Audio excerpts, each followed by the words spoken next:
Hi guys, so I'm gonna read Detective Comics number 29. So this is the first appearance of Batman's first supervillain, Dr. Death. And like I said last video, he's never been adapted into any other mediums, which is kind of unfortunate because he's Batman's first villain. He should be getting a lot more respect. I think the only time in any medium he was in, he was mentioned in the Harley Quinn cartoon. Like, very, very briefly, like, on Dr. Psycho's phone when he was scrolling through the phone. You could see his name. That's the only other medium he's ever been in. It's the reason he probably hasn't appeared is because he's a lot. He probably reminds people too much of Hugo Strange. I don't know. I think he could be a very good villain. I think like his motif could be death. Like he could be obsessed with death. Um, yeah. So I really like him. He's probably one of my personal favorite Batman villains, actually. But yeah. So in the beginning, Batman's in the cover this time, and that's Doctor Death's henchman, and that's Doctor Death. So come on, I just finished busting a hole through this wall. Let's escape. No, Butch, I'll bust out of here after reading these magazines. They belong to the warden, and would be dishonest to take them along. Yeah. Yeah, okay. Anyway, so the Batman meets Dr. Death. Batman meets Dr. Death by Bob Kane. So now he's calling himself Bob Kane. But always like massive though. Oh, it's weird. Bob Kane did draw the stories, I'm pretty sure, though. He did draw them, and he did come up with the basic idea for Batman. But if Bill Finger wasn't involved, Batman wouldn't have been a success, I don't think. Definitely. So, the Batman, eerie figure of the night, has become a legendary figure in the life of the teeming metropolis. So, Batman at this point wasn't in Gotham City, he was actually in Manhattan. He wasn't in It's actually directly said he's in Manhattan in a later comic. From a few issues from now. But yeah, Gotham City wasn't invented until I think 1940 something. I don't know. So the teeming metropolis, righting wrongs and bringing justice to where it has never been before. In the study of Dr. Carl Hellfern, later to be more widely known as Dr. Death. Jabba, come here. Jabba, I have at last completed all my laboratory experiments. My death by pollen extract is definite. I am ready to exact my tribute from the wealthy of the world. They will either pay tribute to me or die. And yet one thing troubles me. This man they call the Batman. A crime such as ours is sure to attract his attention. He must be done away with. If I knew who he is, but no one does, I must trap him. Perhaps we can contact him through his personal notice column in the daily newspapers. See, I just did a voice for him just then. Yeah, I don't know, it's kind of cringy, sorry about that. But across the city, Bruce Wayne, in reality the Batman, reads the daily paper the next morning. What's this? So public notices, Batman. If you go to the General Post Office and ask for a letter addressed to John Jones, you will find a message of vital importance. So have you a letter addressed to John Jones? Bruce Wayne opens the letter. Batman, at 10 p.m. tonight at Suite B at the 14th Glove Room of the Beverly Arts, I will commit a murder, and I will defy you without the aid of the police to stop me. Bruce returns home. He kneels before a small chest and takes out his bat-like mantle. Half an hour to change and half an hour to get to the penthouse. These glass pellets of choking gas might come in handy tonight, if this is what I think it is. Likewise, these suction gloves and knee pads. The penthouse will require a bit of climbing. In place of Bruce Wayne, the wealthy social figure, the Batman. The Batman glances at a dashboard clock. 8:30 exactly, I'm off. So yeah, again, the car's red. So yeah, I guess like it was just permanently red. A few minutes before 9, a car slides to a stop near the designated building. Quite a climb to the penthouse. I think I'll want more privacy for my car. That vacant lot, for instance. The Batman parks his car in the vacant lot where some construction work has been going on. So yeah, it looks like Batman's gloves are blue here, so it's starting to look like the regular Batman. So Batman only really had purple gloves for like for the first issue. A weird figure races through the night. The Batman throws his lasso up to catch a jutting windowsill. I think my suction pads will come in handy here. He puts them on and starts up the side of the building. Now for the penthouse. Like a gigantic bat, he moves up the sheer face of the building. The Batman stands on the top of the penthouse garden roof. So Batman's not hyphenated anymore, so it's just regular Batman. So for a quick getaway, the Batman has his rope in handy.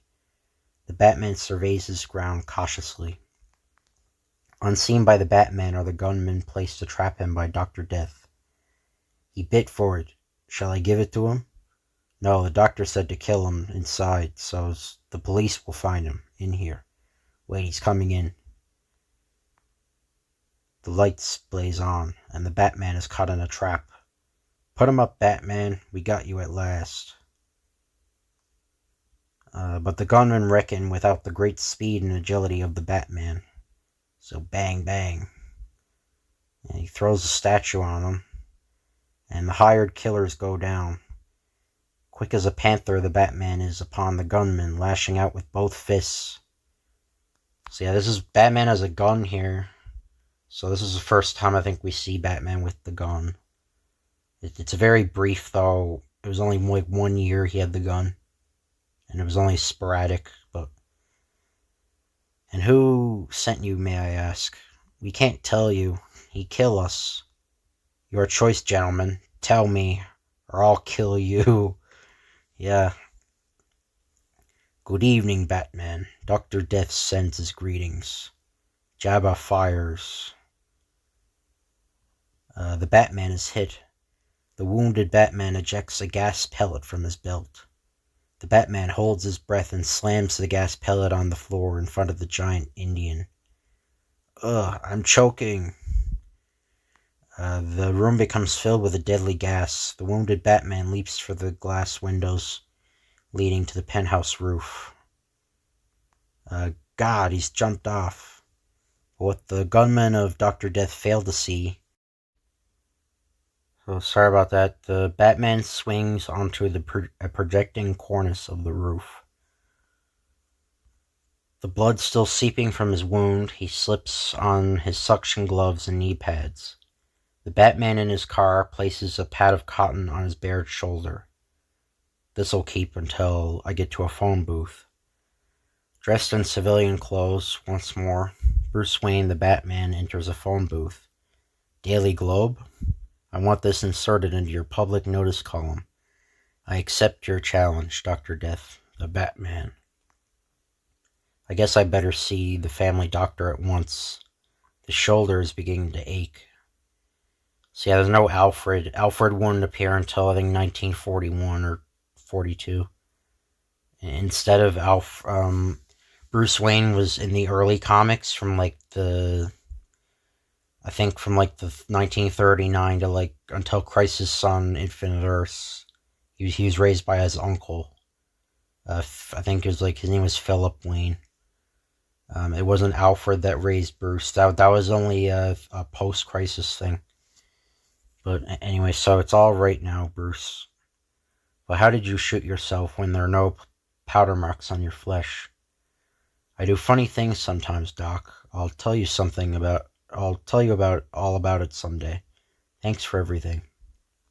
The next morning by Dr. Death's study. You fools, you bunglers. He walks into a trap and you let him go. If you miss the next time, follow me, Jabba. Here's a picture of John P. Van Smith. He refuses to pay a tribute to me. He must die. I have immuned you with my serum for this pollen, which will blow at your victim as he comes from his club tonight. Jabba goes on his errand of death. My would-be killer of last night. I think I'll follow him. As the unsuspecting victim steps from his club, his errand fulfilled, Jabba, or I can't remember his name anyway.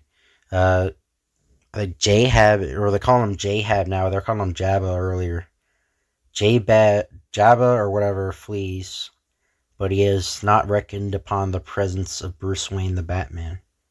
Don't breathe or you're dead. I haven't time for questions, but I have a hunch that if you breathed in what that man blew, it will be curtains for you. I've got to trail him. I do. Prepare for a visit tonight, Dr. Death from the Batman. That night on the sidewalk behind Dr. Death's house.